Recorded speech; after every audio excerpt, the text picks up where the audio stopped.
Actually, you have disappointed me all. So I do have a few questions for our panelists. They are specifically tailored for each panelist, but I would really like it if others would weigh in during the discussion so that we can skip questions. So we define a rogue as someone who defines their own rules, operating outside the goals of their characters or the confines of the society they exist in, sometimes even outside of the tropes and conventions that define their genre. A rogue is not necessarily defined by their opposition to society, but sometimes excluded from it. That's the definition we're going to do, so we're not going to argue what is a rogue. And I would like to start with a question for you, Brad. Tropes are frequently being discussed in fantasies these days, and a lot of expectations are made of subverting beloved tropes and discarding toxic ones. Since a rogue frequently delights in upsetting those tropes, antagonizing the good guy refusing to play by standard lines, does discarding those tropes help or hinder a story with a good rogue? Because your books, I would say, are pretty subversive of your standard fantasy trope that this is not Western Europe, and your protagonist is a little unconventional from the previous tropes. You find that might be alienating, because we did talk on another panel about how fantasy sometimes requires the look of the familiar to impact. No, that's a good point. So, in my book called Kings of Archetypes, there's one main character who is a free agent in a way. There are 12 kings that rule the city. There's a violent uprising that's gaining steam, and Shada, the main character, is caught in the middle to a degree. She starts out as a pit fighter. She's working behind the scenes to try to bring the kings down as vow of revenge for them from their mother. I think bringing in like the familiar so that people have something to resonate, with, while bringing in something different at the same time can be done a lot of different ways. That something different brings a freshness to the tale that I think everybody is really looking for. I think we're always looking for something like we've read before, only different. And how we define that, who knows? We know it when we see it. Like porn, right?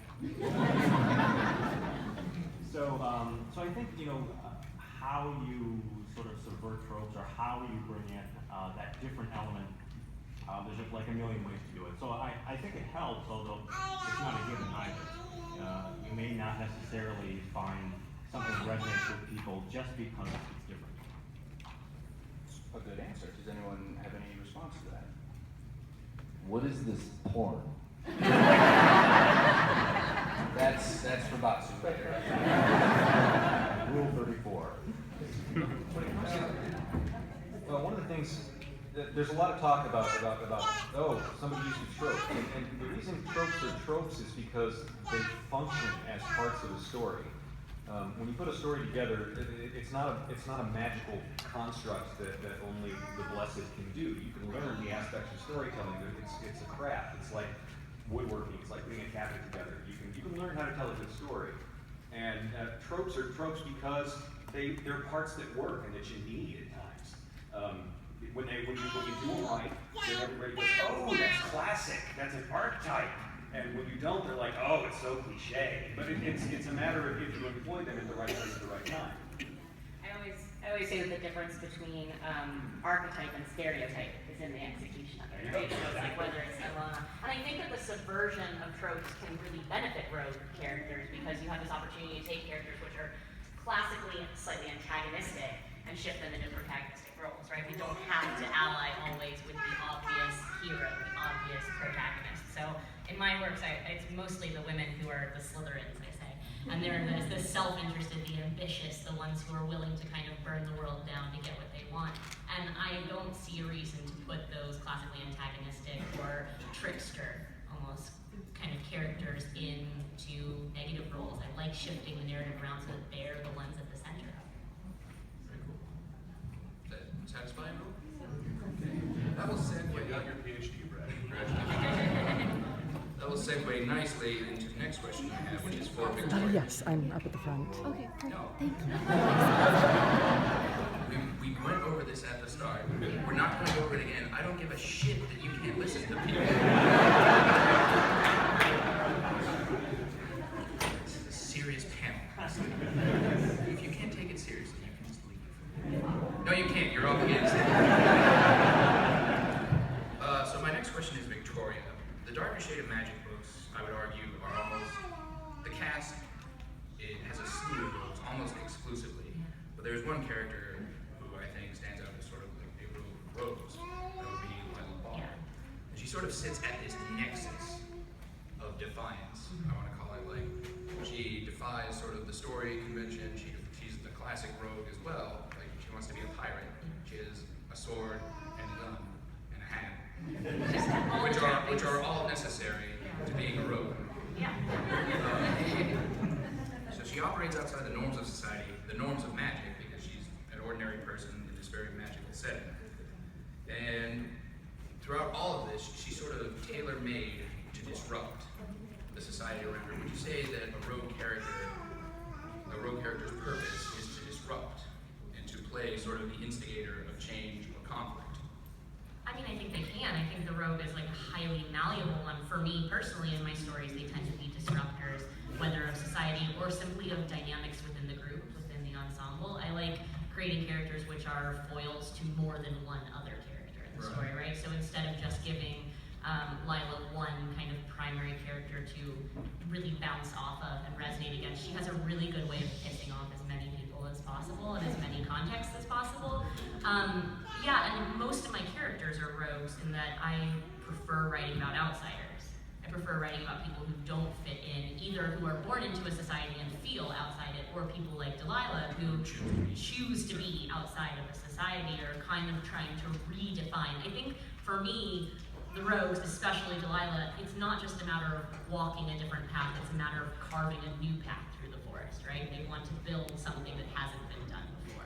So, and that is disruptive, it's inherently disruptive. They're not following any kind of existing course whatsoever, and they kind of are willing to create a new path at the risk of destroying things along the way.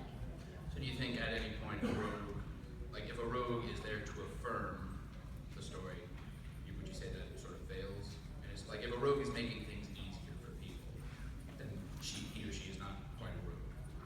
I mean, we're not allowed to have definitions, I thought. Like, we're avoiding the definitions of rogues here. I'm going by your definition. In that case, all right, does anyone want to? Yeah, someone else weigh in on the definitions, except for Wesley. I thought you were pretty concise when you explained that rogues have hats. What more need be said? Does it matter what type of hat it is? Oh, no. It's just that they have Just a hat. any hat? Yes. Is that true, Jim? You'll have to talk to my cover artist. Alright, so everyone's pretty sad. For the purpose of clarification, since Han Solo didn't have a hat, he's not a rogue. No. We have defined the rogue Han as Solo is crowned in glory, sir.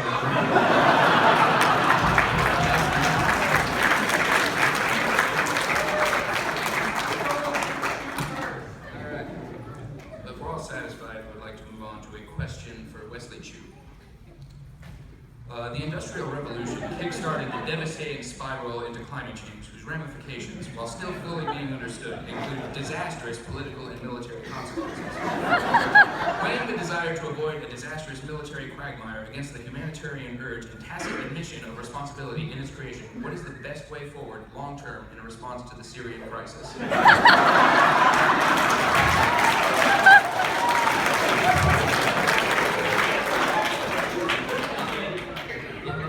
He's got the FBI on speed dial. No, we can't do that, Wes. I do have a serious question for you. So we are pretty much all fantasy writers here, except for you. Yeah, I don't know why I'm here. You tend to dwell more in a sci-fi setting, but I would say you have a lot of rogues in your books, with the caveat that your rogues tend to be sort of thrust into the role rather than accepting it. Like your books deal heavily with sort of people being burdened with the role of roguishness. In a science fiction setting, do you suppose like only a rogue, like the rogue needs to be thrust into that, or is it? I'm sorry, please let me. Is roguishness harder to come by owing to a different societal expectation, or does a familiar baseline aid in subverting that? I mean, I don't think that makes them rogues. I mean, if somebody's thrust into a situation where they have to do whatever it takes to, survive or succeed, that's just how people are. So, I mean, I'm not a big believer in tropes. I don't plot my book going, this character is going to be the rogue. This basically for me is this character is going to do whatever it takes to, survive the next chapter. So, I mean, I've always had like a very uncomfortable relationship with the whole idea of rogues, and for rogues, or the classic rogue, for me it was like Hasselhoff, David Hasselhoff Burfoot. What's Hasselhoff? Nope, you can't, no hat. So here's my problem with the classic rogue. The definition of it is like, they're always the thief, right? And that was kind of their trope for a while. But they're always the carefree guy. If you really think about it, the thief, those are the most serious guys, because that's a tough skill. Thieves have to train, and assassins have to really know how to stab somebody. They go through a lot of training. So for the whole carefree rogue archetype, Wesley, would you mind speaking a little closer? that really bothers me. That's what I'm saying. But I forgot your question. So what? I forgot your question. How do we solve the Syrian crisis?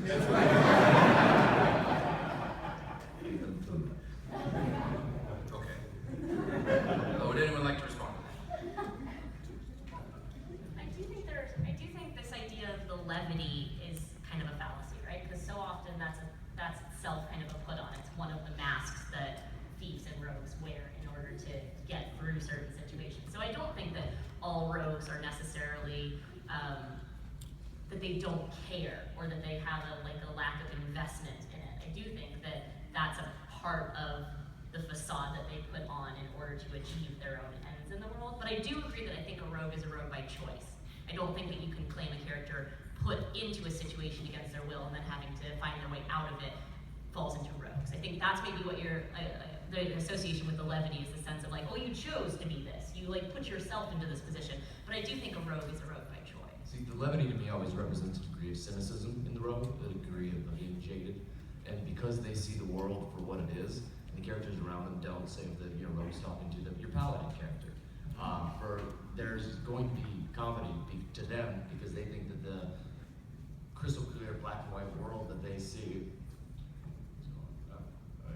that they see is completely false, or that they don't see the big picture. And so I just think that the comedy from a rogue standpoint comes from a degree of cynicism in the walls that they put up, and it's a way to divorce themselves from human interaction sometimes.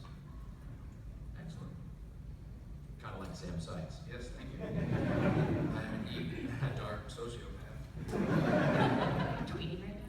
No, I'm doing a timer so that we can stay on schedule. Not everything is about tweeting, Victoria. Would anyone care to respond? Check and see if random digits are appearing in Sam's Twitter feed. I actually think a lot about, I feel like the base rogue in my head is like Robin Hood. And talking about having a sense of humor, it's like Robin Hood and his merry men. These guys out in the forest who are, singing songs and being jaunty and giving to the poor and stealing from the rich and trying to live a fulfilling life while being on the fringes of society. And I think that that whole kind of group dynamic they have going on kind of boils down into what we think of as maybe the lone rogue that we kind of see in a lot of literature and film and TV today. That's a bunch of crap. Not what you said, but if I'm in a band of thieves in the middle of a forest, life kind of sucks. I'm sitting in a cave or a tree all day and sing while I plan highway robberies. Yeah. Wesley, Wes, that's this is what a we story. do during comedy.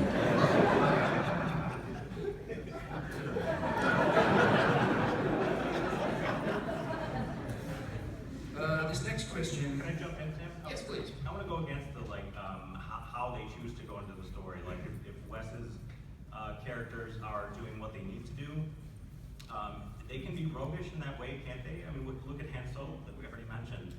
Did he choose to get hooked up in this big intergalactic struggle? Did he choose the rogue life?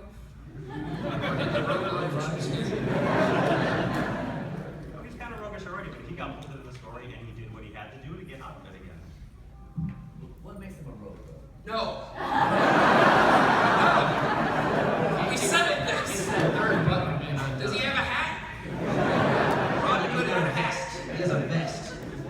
He has a vest, which is like a hat for your body.